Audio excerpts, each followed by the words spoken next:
Magandang araw, ako si Besri Joyce Moreno, nagmula sa BS Ed English 2A2.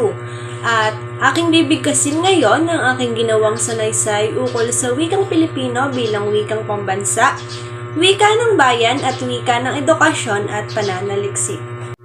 Alam niyo ba na ang wikang Pilipino bilang wikang pambansa, wika ng bayan at wika ng edukasyon at pananaliksik ay mayroong malaking ambag upang maipaliwanag ang ugnayan ng wikang Filipino. Ating talakayin ang mga sangay nito upang malinaw na maunawaan ang nais nitong iparating. Lahat ng mga Pilipino ay may iba't ibang interpretasyon at representasyon kung gaanong ang wikang Pilipino ay naging opisyal na wika. Gayun din, mayroon din silang sariling mga opinyon kung bakit hindi dapat tanggalin ang subject na Pilipino bilang akademikong panturo sa elementarya at sekundarya. Ang wikang Filipino ay dapat din nating pagyabungin at pagyamanin dahil ito ang nagsisilbi nating pagkakakilanlan. Isa rin ang Filipino sa dahilan kung bakit kahit madaming variety o dialekto ang mga Pilipino, ay may isang wikang nagbubuklod sa atin bilang isang mamamayang Pilipino. Halina't samahan niyo akong tuklasin ang mga gawain upang pagyabungin at pagyamanin ng ating wikang minamahal. Una, ang wikang Filipino bilang wikang pambansa ay sumasalamin sa kung paanong ang wikang Filipino ay naging pambansang wika at kung paano ito naging opisyal na wika. Alam naman natin na maraming variety at dialekto ang wika, ngunit isang wika ang nanaig upang magkaroon tayo ng pambansang wika. Isa si Manuel L. Quezon sa nagpursigi upang magkaroon tayo ng pambansang wika. Nang sa gayon ay magkaroon tayo ng pagkakakilanlan at ito ang magsisilbing instrumento upang mapagbuklod-buklod tayong mga Pilipino. Maraming proseso ang pinagdaanan bago tuluyang tanggapin ng masa ang Pilipino ang magiging opisyal na wika. Isa sa pinagtalunan nila ay kung bakit Pilipino raw ang ating pambansang wika, gayong ang Pilipino ay ang tawag sa mga taong naninirahan sa ating bansa. Ngunit nang madagdagan ng alpabeto, pinalitan ang P ng F, nang sa gayon ang P ay gagamitin kung ito ay tumutukoy sa mga tao at F kung ito ay sa wika. Ang Tagalog ay ang pinagbatayan ng Filipino bilang wikang pambansa at ang Pilipino ay kailangan nating payabungin at pagyamanin dahil ang ating wika ay may kakayahang ikwento at palawakin ang ating kasaysayan. Sapagkat sa pamamagitan nito, mapapanatili natin ang ating kultura dahil ito ay isa sa may pinakamalaking parte ng ating kasaysayan. Ang Filipino bilang wikang pambansa ay ginagamit bilang akademikong panturo sa elementarya at sekundarya. Ito ay isinasagawa nang sa gayon ang mga estudyante ay mamulat at matuto sa realidad na kinakaharap ng mga Pilipino. Ayon sa CHED taong 2014, nagbaba ang memo na ang subject na Pilipino ay dapat tanggalin, ngunit maraming guro, estudyante, at marami pang iba ang tumutol dito. Bilang isang mag-aaral at bilang isang Pilipino, ikaw ba ay papayag na tanggalin ang Filipino, gayong tayong mga Pilipino ang siyang dapat gumagamit at pagyamanin ng ating pambansang wika? Ang Filipino ay isa sa mga dahilan kung bakit maraming talentadong manunulat ang nakilala at minahal. Yun ay dahil sa kanilang natatanging mga akda na siya namang tunay na hinahangaan sa larangan ng literatura.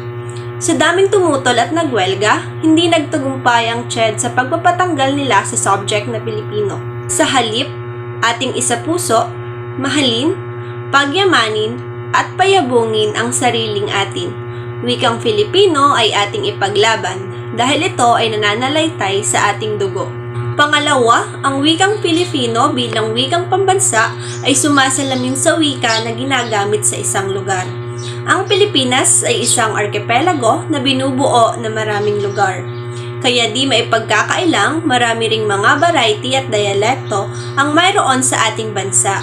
Ayon kay Isagani R. Cruz, ang Pilipinas ay isa sa pinakamayamang literatura at hindi ito maikakaila dahil maraming talentadong manunulat ang talagang napakahusay sa pagsulat na siya namang ating pinagmamalaking tunay.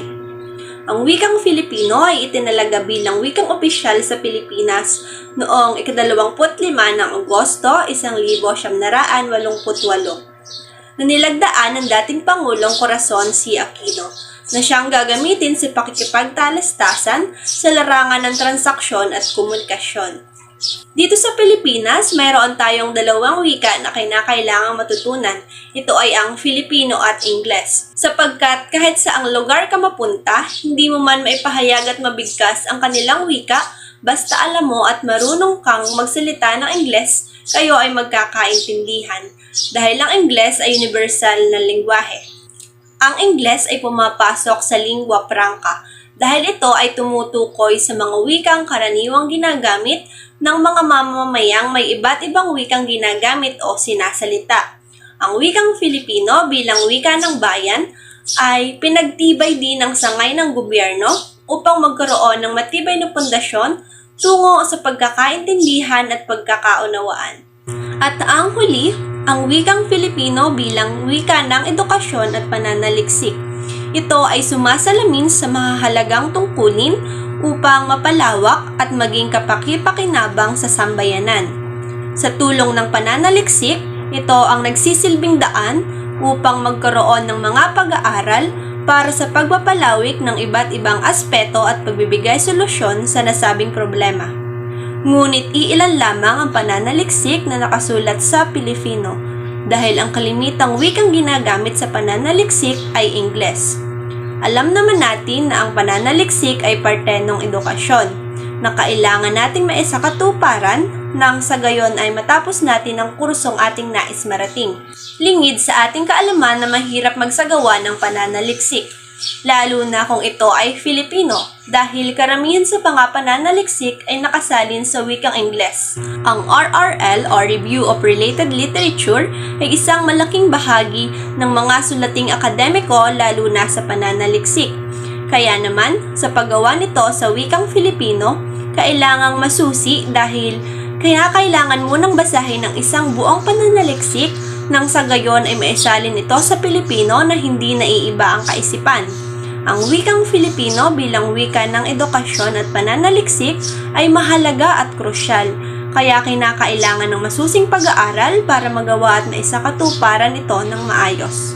Ang wikang Filipino ay nananalaytay na sa ating dugo. Hindi natin maipagkakaila na tayo ay tunay at likas na mga Pilipino. Ang wikang Filipino bilang wikang pambansa ay kinakailangang gamitin at mahalin dahil walang ibang gagamit nito kundi tayong mga Pilipino. Ang wikang Filipino bilang wika ng bayan ay lagi nating ipagsigawan dahil ito ay isang instrumento na nagbubuklod sa atin at ito ang daan sa pagkakaintindihan at pagkakaunawaan. Ang wikang Filipino bilang wika ng edukasyon at pananaliksik ay atin pang palawakin nang sa gayon ay magamit at mapakinabangan ng mga susunod pang henerasyon. Saan man tayo magpunta, kahit gaano man ito kalayo, lagi nating gamitin at huwag kalimutan ang wikang Filipino. Dahil ito ang nagsisilbi nating pagkakakilanlan. Kapwa ko mga mag-aaral at mga mamamayan, halina't ating pagyamanin at payabungin ang wikang Filipino. Samahan niyo akong hubugin ang mga susunod pang henerasyon na gamitin at pakabihasain ang wikang Filipino. Ako ay Pilipino sa isip, sa salita at sa gawa. Halina't samahan niyo akong ipagmalaki na ang Pilipino ang ating wikang ginagamit.